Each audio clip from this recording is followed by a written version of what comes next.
වෙසක් බද්දවසරේ තිබුණු කරවල බැදුම ගෙදර හදාගෙන ඉමුද? මුලින්ම අපි කරවල ටිකක් අරගෙන ඒක හොඳට කපලා හොඳට හොදගෙන ඒක රන්වන් පාට වෙනකම් තෙලේ චුට්ටක් බැදගෙන ඉමුද?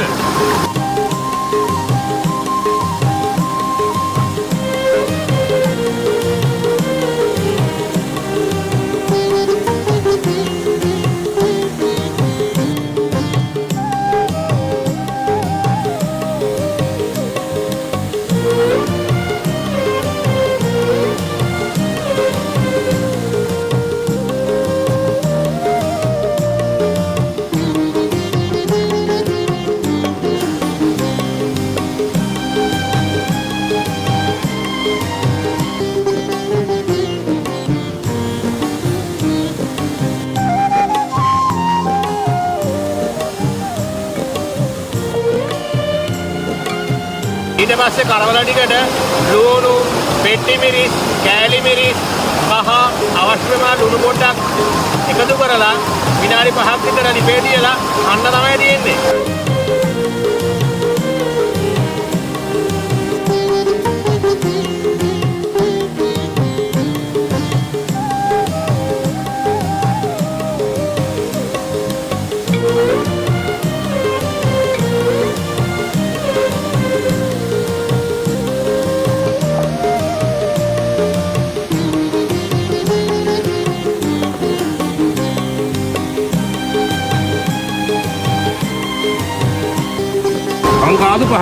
Kang Gadu Pahal.